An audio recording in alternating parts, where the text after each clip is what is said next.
Hey there, got this big tarp out of the way. Big tarps are awesome, but when they get tangled up, they're kind of a pain. Anyways, let me show you what's going on over here. So as you guys can see, there's not much left in the driveway here. We got rid of most of the compost from building the beds. There's just a little bit left here. And then all the wood chips that were here, I removed. I put them in the walkways between the beds and also some of the major walkways, you know, around the tunnels and stuff, and just the main thoroughfares in the back there, just to mulch that up and keep that nice and clean. So I'm ready for deliveries now, and as I mentioned in the last vlog, there's kind of a strategy here of getting the compost in first and then the wood chips. So I have 2 deliveries coming this morning, and they're supposed to be one right after the other. It kind of just worked out that way, and it could be a little bit tricky, but I think it should be fine. So I'm gonna get another 30-yard delivery of compost. I'm gonna put that in the back here, and I'll put the tarp on it, and then get the pile of wood chips in front here, and that's just sort of how it works here. So we'll see how it goes.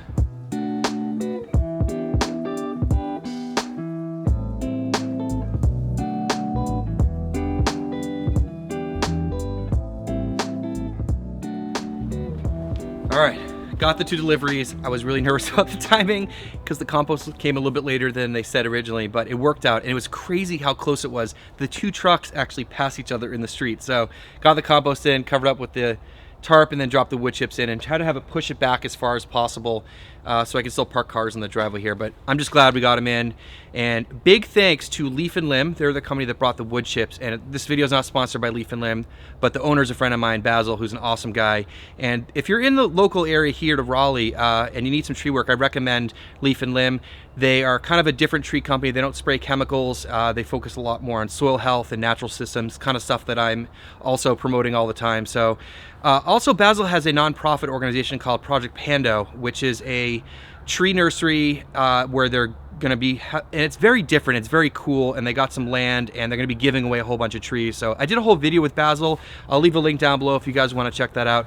But otherwise, really happy with these 2 deliveries, and I don't have much to do today, so we'll see you guys soon. All right, it's the next day, and I just took it easy for the rest of the day yesterday, and back to work today, getting a bunch of projects done on the farm. And let me show you the first thing that we already took care of. I'm really excited about it. So the first thing we've been working on this morning has been a lot of plumbing. And if you guys have been following the vlogs, you'll probably remember that we ran an irrigation line in a ditch under these wood chips that comes over from my house, runs along the ends of these tunnels, and then downhill and out that way. And the point of that is so that each tunnel can have its own timer and irrigation setup, and also we're going to tee off of that for other things. And one of those things happened today, and we put in a tee in the ditch here and ran a line over to the compost area. So let me show you that. So as I mentioned, I put a tee on the main line and ran a line over here for this water setup here. And it's a really simple setup. It's just a spigot with a barb, and this is just all 3/4 inch irrigation line, and then there's an elbow down below here, but it was all just pieced together. It's pretty simple. And I really love taking the time to put water connections in around the farm where you're going to need them. We spent a lot of time doing that at Raleigh City Farm, and it paid off tremendously. By burying lines and putting them where you need them, you're not dragging hoses around your farm, which keeps the farm cleaner, tidier, nicer to work on. And the other thing about garden hoses is they're dragged to drag them around, but also they leak and break, and I don't know, it's nice to like have most of the stuff, a lot of the infrastructure sort of be hidden if you can possibly do that. So that's what's going on here. We put this guy in, and I have a Y on here, and the reason for that is that because this is not frost proof, and when I attach a hose on here, when I drain the system, I can just open up the Y here, and that will, and leave this open obviously, and then it'll allow the water to drain out and downhill. That way I don't have any problems with things freezing. So that's great. So another thing is this is mounted to actually the first compost bin, and because the way that these were built, and they're so burly that they're kind of a nice structure we can mount things to, which is great as well. And so the reason I have it here is, you know, hooking up a hose to this is the main point, but we're going to use this to, sometimes we're going to mix up compost. You might want to add some water, and so it'll be here for that. And also, I'm right next to the ends of the tunnel, so I can pull a hose from here into the tunnels if I need to water anything over there. I'm also thinking that after working in the tunnels, I'm going to be taking the tools out, and I can use this to wash them down, and it's only a couple of footsteps.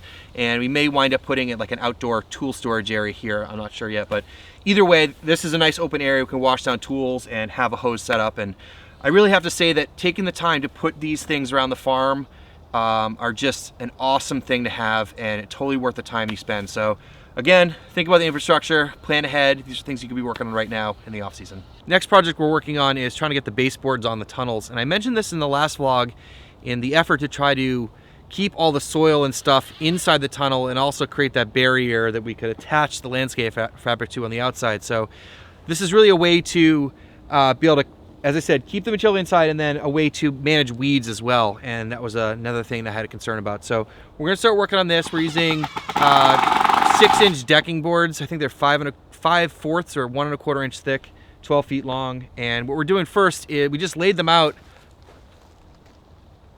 all the way down, but because the ground's so uneven and sloped in all different ways, we're gonna basically just try to tie the boards together as best as we can, and then sort of adjust the soil a little bit just to make it as clean of a line as possible, and just do our best. And then we're just gonna screw those into the hoops, and that way we'll have that baseboard.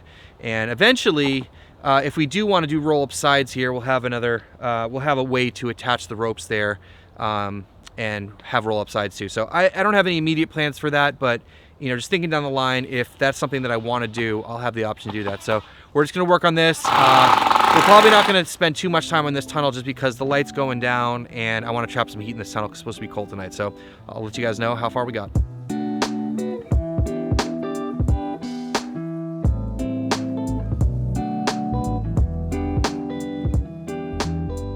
Looks like it came up pretty good.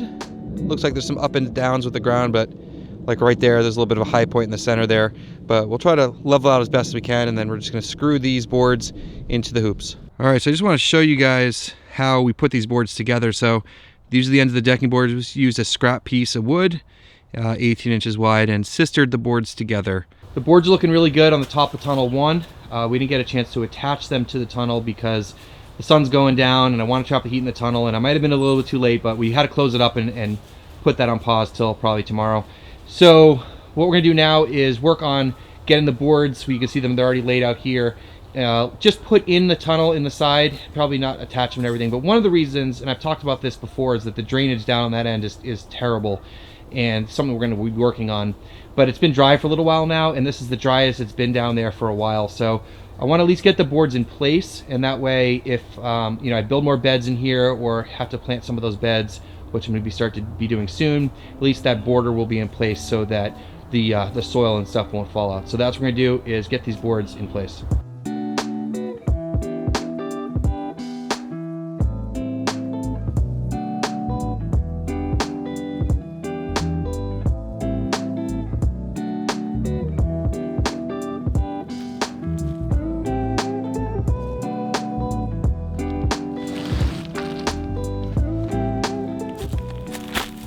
All right, time to make some sandbags. I've been putting this off for a while. I'm using these sandbags that I got a couple years ago off Amazon. They're pretty terrible. They don't last very long. I don't recommend them, but I have them, so I'm gonna use them. I believe that Farmer's Friend makes some really good ones, so I haven't tried them though, but I'll put a link down below for those. I've heard people had good luck with them. So I'm just gonna wait on a couple sandbags. I just need a couple for the ends of the tunnels. The ends are kind of blowing around a little bit, and I always want to keep them nice and secure this evening.